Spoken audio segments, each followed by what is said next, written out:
नमस्कार, मेरा नाम है संदीप गुसाई। आप देख रहे हैं रूरल टेल्स। आपदा प्रभावित जो गांव हैं उनकी कहानियां, सड़कों, पगडंडियों को नापते हुए हम कई इलाकों में घूम रहे हैं। लेकिन कुछ कहानियां ऐसी हैं जहां पर सरकार की संवेदनहीनता या भद्दा मजाक हमें दिखाई देता है।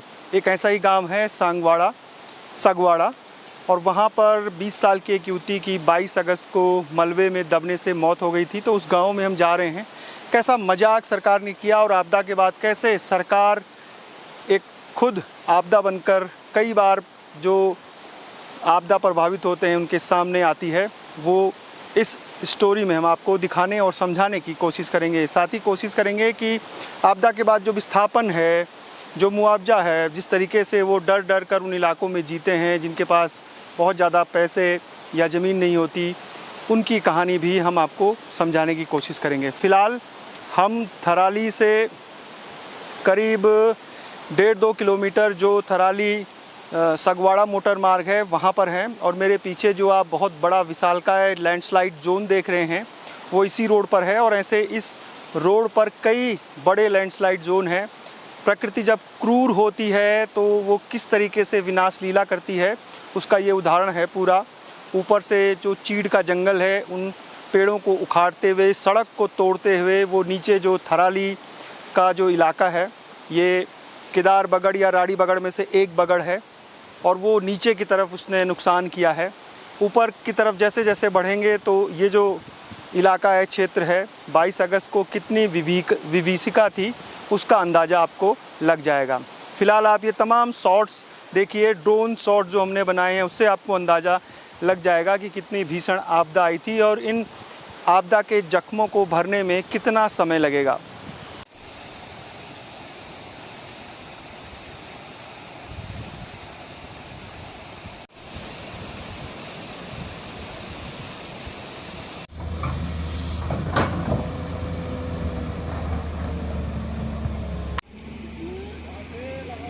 यहाँ से जाना ना तो ऊपर वहाँ से आगे मतलब 50 मीटर आगे जाना, वहाँ से ऊपर है रास्ता। हाँ, ऊपर बैंड वहाँ से सीधे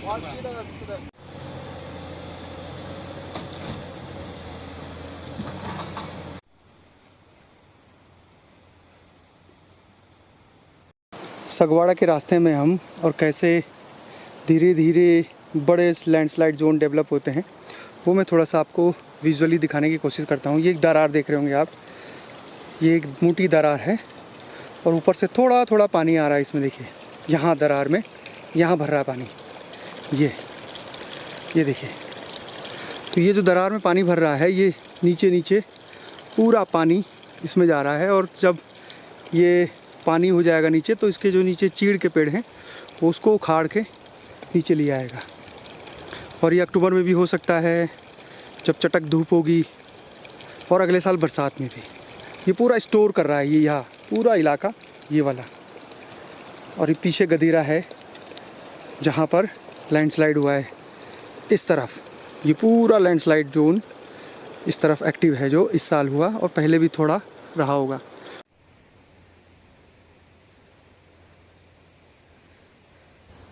करीब 400 मीटर हम आगे होंगे सगवाड़ा जाने के लिए।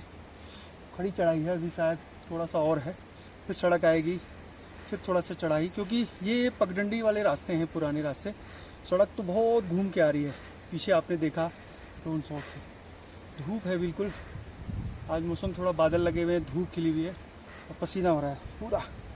तो आपदा की रिपोर्टिंग करने में हमें भी मुश्किलें तो आती हैं, किसी को भी, कोई भी अगर इन इलाकों में आता है तो उसको बहुत दिक्कतें होती हैं। अब देखिए आप, सगवाड़ा गांव की जाने वाली जो सड़क के बारे में हमने पहले ही आपको बता दिया, लेकिन आपको बताते हैं इसकी लोकेशन क्या है, किस दिशा में ये है। तो थराली से उत्तर की तरफ जब हम बढ़ते हैं, और थराली वाण मोटर मार्ग जिसमें चेपड़ू पड़ता है, आगे राड़ी बगड़ है, केदार बगड़ है, जहाँ पर लैंडस्लाइड हुआ था, तहसील जो मुख्यालय है, हॉस्पिटल है, ब्लॉक मुख्यालय है, ये जो, और बाज़ार का एक हिस्सा, अपर बाज़ार का, जितना नुकसान 22 अगस्त को हुआ था वो क्वार्थ पारथा सांगवाड़ा जो क्षेत्र है, जो मोटर मार्ग है, उसी क्षेत्र से सारा मलबा आया था और राड़ी बगड़ केदार बगड़ भी उसी क्षेत्र से आते हैं। यानी उत्तर की दिशा में जो थराली बाज़ार की तरफ जो पहाड़ है उसकी तरफ चढ़ना है और पूरा जंगल चीड़ का है। फॉरेस्ट डिपार्टमेंट अब कुछ जगह पर कुछ इलाकों में बांज और मिक्स फॉरेस्ट डेवलप कर रहा है, लेकिन ये इतना विशालकाय जंगल है कि जब यहाँ अतिवृष्टि हुई तो पेड़ टूटे, पेड़ उखड़े और उसके बाद पूरा जो छोटे गदेरे थे वो बड़े गदेरे के रूप में बन गए। दिक्कत यह है कि इन इलाकों में सड़क अभी तक नहीं खुल पाई है। जब इस क्षेत्र के लोगों ने हल्ला मचाया तब जेसीबी लगी है। आपने नीचे देखा होगा पीछे की किस तरह जेसीबी पॉकलैंड जो है वो काम कर रही है। अब इस सड़क से मलबा नीचे भी नहीं फेंक सकते, जो कि मानक भी है कि कहीं भी सड़क बनती है तो डंपर या ट्रैक्टर ट्रॉली से मलबा दूसरी जगह फेंका जाता है। मलबा नीचे फेंकेंगे तो नीचे राड़ी बगड़ केदार बगड़ का तमाम और जो थराली का मोटर मार्ग है जो वाण की तरफ जाता है वो स्थित है। तो इस वजह से भी इस मोटर मार्ग को खोलने में दिक्कतें हो रही हैं और ऊपर से जो उस क्षेत्र के करीब 10 से ऊपर से अधिक गांव हैं वो पैदल पगडंडियों से होते हुए नीचे की तरफ जा रहे हैं। आप सोचिए अगर कोई बीमार होगा, कोई गर्भवती महिला या किसी को जानवर ने घायल कर दिया या सांप ने काट दिया, क्योंकि आजकल खेतों में बहुत बड़ी संख्या में लोग परंपरागत जो अनाज है उनको काट रहे हैं, तो मुश्किलें कम नहीं होती हैं। और वो केवल इस साल की कहानी नहीं है, इन इलाकों में हर साल की यही कहानी रहती है। जब भी मानसून आता है उत्तराखंड के तो इन इलाकों में यही स्थिति पैदा हो जाती है।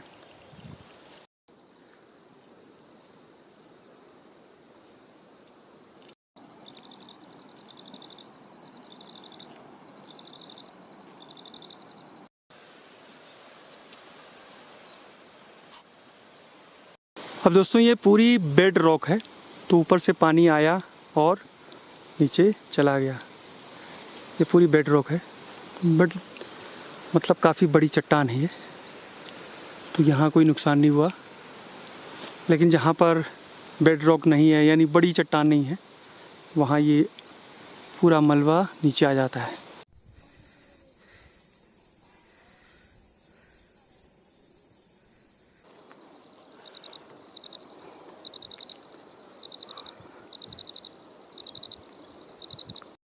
अब ये जो गांव देख रहे हैं आप, ये है डूंगा खोली और यहाँ भी कई परिवार रहते हैं। पौड़ी की तरह ठीक यहाँ भी वैसा ही नुकसान हुआ है। आगे से पुस्ता गायब हो गया, पीछे से मलबा आ रहा है, चीड़ के जंगल है यहाँ पे, बांज भी है कुछ इलाकों में, और जो रिच पर हैं उनको भी नुकसान हुआ है। और जो पानी के जो कैचमेंट है उसमें जो प्रवाह है उसमें जो मकान थे, गौशाला थी, तो यहाँ भी कई परिवार प्रभावित हुए हैं।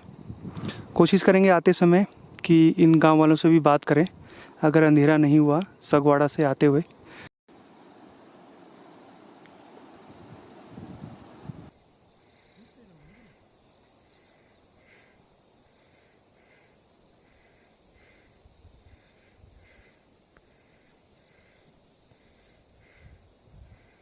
सामने पधानगढ़ी और ग्वालदम शहर दिख रहा है।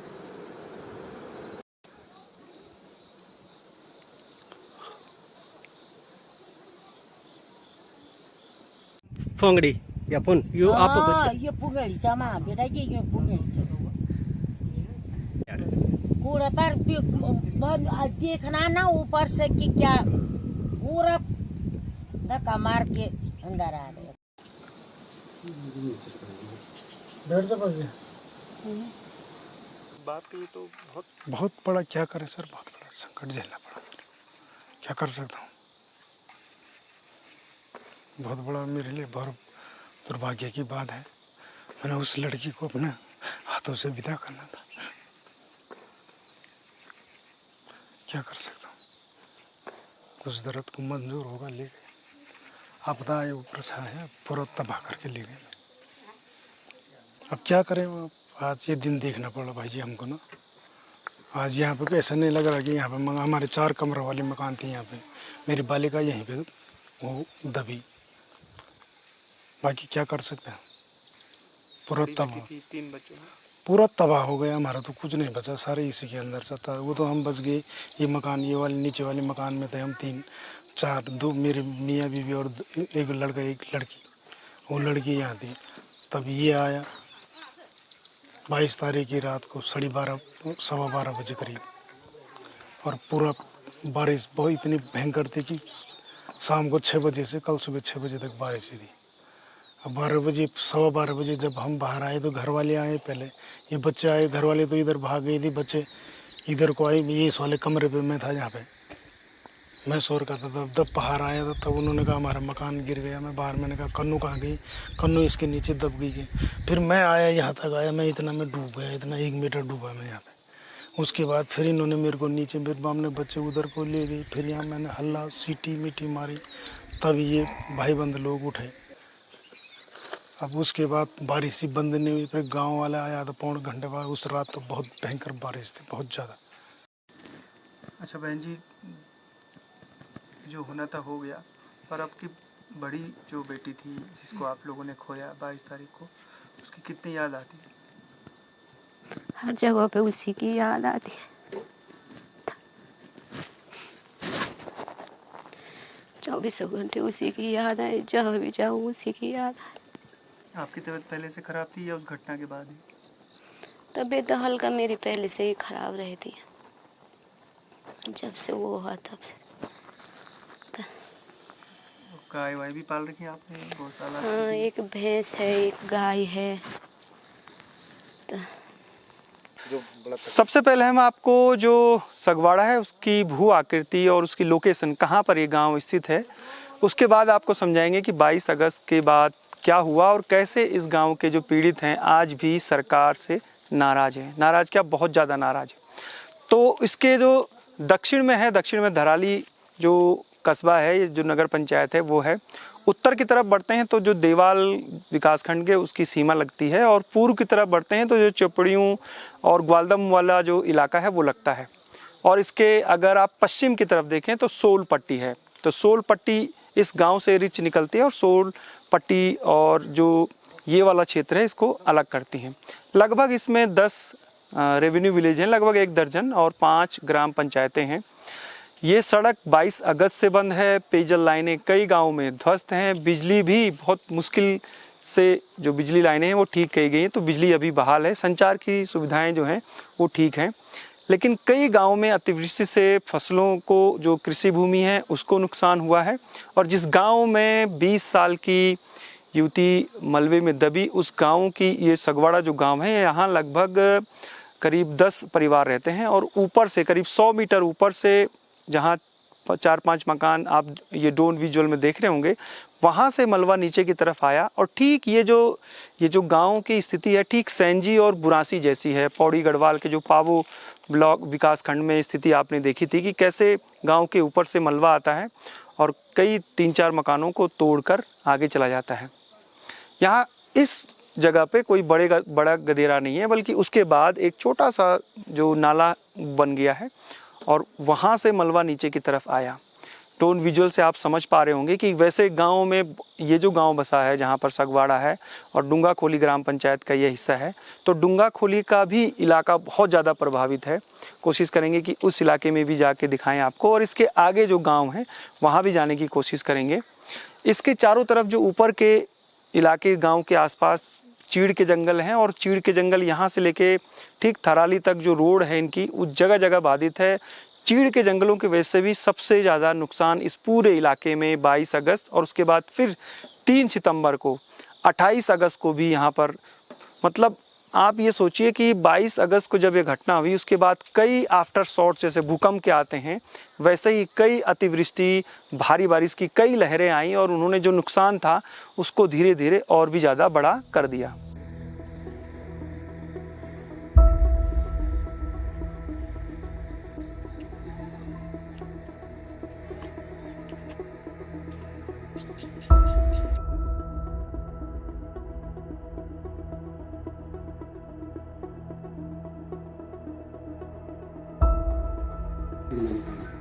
आप ही देखिए, ये 3 तारीख की रात फिर दोबारा मलबा भर गया। मैंने आपको वीडियो भी दिखाया। 24 तारीख को मैंने ये खाली करवाया था, और ये देखो पूरी दीवारें फट गई, ये देखो इधर से क्रैक हो गई पूरा। अगर मैं झूठ बोल रहा हूँ, अब यहाँ पूरा नाला बन गया, पूरा अंदर ही पानी आ रहा। 3 तारीख को ये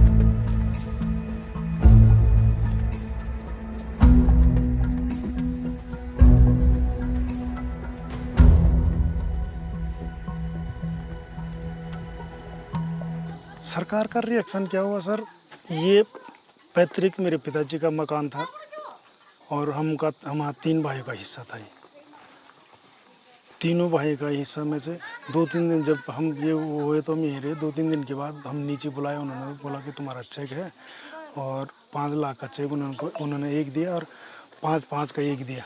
तो मैंने किस चीज़ का, उन्होंने कहा ये मकान का है। तो मैंने कहा मकान तो 3 भाइयों की थी। तो उन्होंने कहा देख लेंगे के बाद में।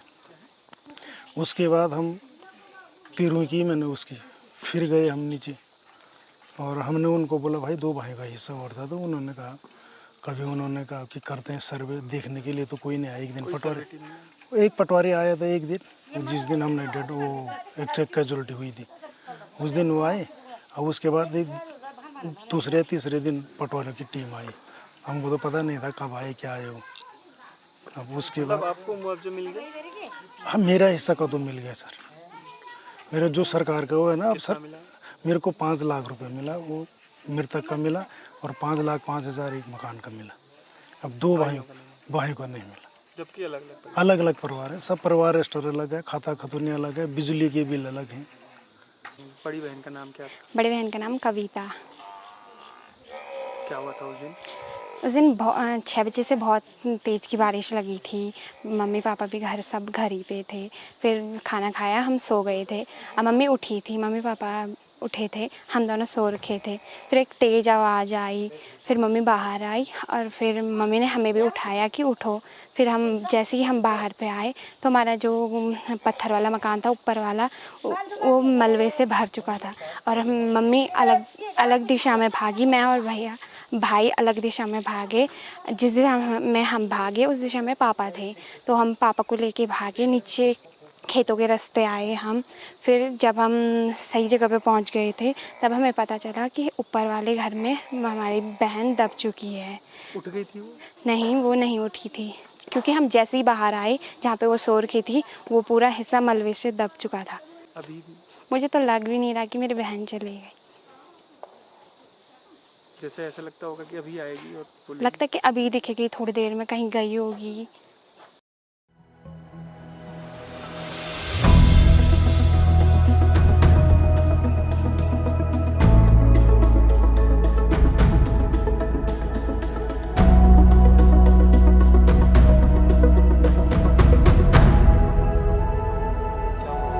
सर इन्होंने मेरे को 9 तारीख को नीचे तहसील में बुलाया। 11 बजे करीब मैं तहसील में पहुंचा। उसके बाद एसडीएम पटवारी ने बोला कि आपको 10 तारीख को देहरादून जाना है, 11 तारीख पीएम साहब आ रहे। तो एसडीएम और पटवारी ने हमारा नाम लिखा। तो उन्होंने कहा कि आप कर्णप्रयाग जाना है, कर्णप्रयाग एसडीएम साहब तुम्हारी ब्रीफिंग करेंगे। तो वहाँ पे भी एसडीएम साहब ने हमारी वो की ब्रीफिंग की, पूछा हमको कि आपने वहाँ जाना है, देहरादून जाना है 10 तारीख को, वहाँ पे पीएम साहब आ रहे हैं और पीएम साहब से मिलना है आपने। पीएम साहब आपसे मिलेंगे, आपकी पीड़ा को सुनेंगे, आपने पीएम साहब के पास जो आपकी वो हो रही है वो बातचीत करनी है आपने। उसके बाद हम 4:45 बजे हम थराली पहुँच गए और यहाँ पे तहसीलदार ना एसडीएम साहब और पटवारी जी ने ये बोला कि पीएम साहब तुमसे पूछेंगे कि आपको राशन या बिजली या पानी या रोड सब लगी है कि सब डोर टू डोर हो रहा है। मैंने वहाँ पे यही बोला था कि सर हमारी रोड पे कुराल पाड़ते वाले रोड पे तो अब तक मशीन ही नहीं लगी है, 22 दिन हो गए, यही बात बोली थी। उसके बाद 5 बजे हम थराली आए। थराली से इन्होंने कहा कि आप घर चले जाओ, कल सुबह आना, आप अपने कपड़े लेके आना है। और सुबह में तैयार हो गया तो मैंने अपने साथियों को फ़ोन किया। साथियों मैंने कहा यार कहाँ आना, उन्होंने कहा पटवारी जी का फ़ोन नहीं आया। मैंने कहा पटवारी जी का फ़ोन तो नहीं आया। मैंने कहा क्यों। और उसके बाद पटवारी जी को फ़ोन किया मैंने। पटवारी जी ने कहा कि आप कौन है नाम? पटवारी रोबिट सिद्दी बोले। उन्होंने कहा कि पटवारी जी ने कहा आपको नहीं जाना है। मैंने कहा क्यों? बोला आपका नाम कट गया, आपकी जगह पे दूसरे आदमी चले गए। फिर मैंने एसडीएम साहब को फ़ोन किया, 1 बार किया, 2 बार किया, नहीं उठाया, 3री बार किया, उन्होंने काट दिया। फिर 4थी बार किया, उन्होंने काट दिया। फिर मैंने डीएम साहब को फ़ोन किया। मैंने कहा सर मेरे को तो कल ऐसे बुलाया था, थराली बुलाया था। उसके बाद कर्णप्रयाग गए, कर्णप्रयाग से यहाँ आए थराली, थराली से उन्होंने कहा कि घर चले जाओ, घर 2 दिन रहना है, वहाँ से अपना कपड़े कुपड़े लाना है, 9 साढ़े 9 बजे 10 बजे थराली पहुँच जाना। अब थराली पहुँच जाने के उसके बाद सुबह मैंने अपने साथियों को फ़ोन किया तो उन्होंने कहा पटवारी जी को फ़ोन कर लें। मतलब ये क्यों हुआ आपके साथ? अब सर क्यों हुआ, मैं इसलिए हुआ होगा या तो मैं कांग्रेसी कार्यकर्ता हूँ या इसलिए ये हुआ होगा। अब इन्होंने कहा कि किसी को तो इन्होंने 2-2 चेक दे दिए, बाप को अलग दिए, बेटों को अलग दिया, और हमारी बारी आई तो हाँ हमको एक बोला कि परिवार रजिस्टर लाओ, खाता को तो नहीं लाओ, बिजली का बिल लाओ। फिर हम नीचे ले गए, फिर 11,000 भाई को 11,000 का चेक पकड़ा रहे हैं, जबकि उनका मकान पूरा खतरा है, ये खत्म है, ये आपने देख लिया, आप ये सामने, इसमें भी उनका हिस्सा था, दोनों भाई का, तीनों भाई का हिस्सा था। ये बीच वाले भाई की मकान है, यहाँ रहने लायक है।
कुछ नहीं बोला, खाली फोटो वोटो खींच के ले गए वो, बाकी कुछ बोला नहीं। तब से कुछ आया नहीं रिलीफ।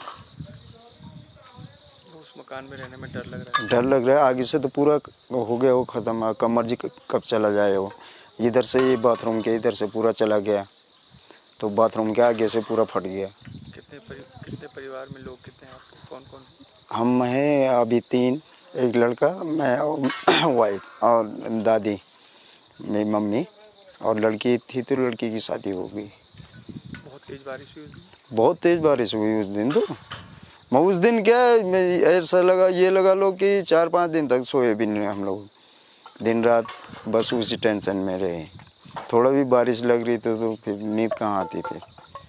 क्या नुकसान हुआ आपको? हमारे तो यहाँ 22 तारीख को ये बादल फटा और पूरा ये एक लड़की थी यहाँ पे दब गई, पूरा यहाँ अगल बगल पूरा मलबा आया, बहुत परेशान हुए हम, उस रात सोए भी नहीं हैं। वो पूरा गदेरा, यहाँ पुरानी मकान पे भी दरारें आ गई, नीचे वाली मकान पे के अंदर भी पानी गया, बाहर भी पूरा गदेरा, पूरा ज़मीन जो कुछ नहीं रहा। हमारा खेती बाड़ी कर रहे थे और ये पूर्वजों ने अच्छे अच्छे खेत बनाए थे, अब पूरा बग गए। जब यहाँ पुराना मकान नया मकान दोनों खतरे में? दोनों खतरे में है। अभी तो बच जाएंगे, पर पिछले साल तो जून जुलाई से बहुत खतरा है हमें। ऊपर वाली मकान पे भी, नीचे नए मकान है, पूरा जीवन की कमाई उसी पे लगा रखी है, वो भी पूरा खतरे में है। ये पूरा गदेरा वहीं जा रहा है। कोई मिली मुआवजा? अभी तक तो कुछ नहीं मिला हमें। राशन पानी तो एक दिन मिल गया, पर बाजारी जा रहे ना लेने के लिए। कितने हैं यहाँ तो कोई आया भी नहीं राशन लेके। कितने हैं परिवार में 2 लड़के हैं और वो भी हैं, सास ससुर भी सभी है ना।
उत्तराखंड का जो चमोली जनपद है, उसका जो थराली विकास खंड है, उसका ये जो धार पट्टी है, उसमें सगवाड़ा गांव में जो नुकसान हुआ नरेंद्र सिंह बिष्ट की, एक तो प्रकृति की मार उस परिवार पर पड़ी और उसके बाद सरकार की मार, एक मजाक, एक संवेदनहीनता की जो पराकाष्ठा है वो देखने को मिली। देश के प्रधानमंत्री के सामने अपना दुख दर्द बताने के लिए जब नरेंद्र सिंह बिष्ट यहाँ से निकले तो उन्हें बीच रास्ते में रोक दिया गया और कहा गया कि आपका नाम लिस्ट में नहीं है। एक जवान बेटी को खोने का दर्द, मकान तबाह होने का दर्द और फिर इस तरीके का मजाक, सरकार को इससे बचना चाहिए था। वैसे कई इलाकों में इस तरह की घटनाएं होती हैं, लेकिन जब पीड़ितों के साथ राजनीति होती है फिर वो एक जनता जो है पूरी प्रदेश की उनको चौंका देती है। आपदा सीरीज हमारी भविष्य में आगे भी जारी रहेगी। हम कोशिश करेंगे कि उत्तराखंड में पिछले 10-20 सालों में जिन भी इलाकों में अतिवृष्टि, भूकंप, बाढ़ से तमाम नुकसान हुआ है उनकी ग्राउंड रिपोर्टिंग करके आपको समझाने की कोशिश करें कि कैसे भविष्य में भी उत्तराखंड में जो भारी बारिश है उससे नुकसान की जो घटनाएं हैं वो कम होने वाली नहीं और कैसे बचा जा सकता है। जो जियोलॉजिस्ट हैं, साइंटिस्ट हैं, वो किस तरीके की तरफ इशारा कर रहे हैं। कहानियां जारी रहेंगी। फिलहाल संदीप गुसाई को इजाजत दीजिए। जय नंदा, जय हिमालय।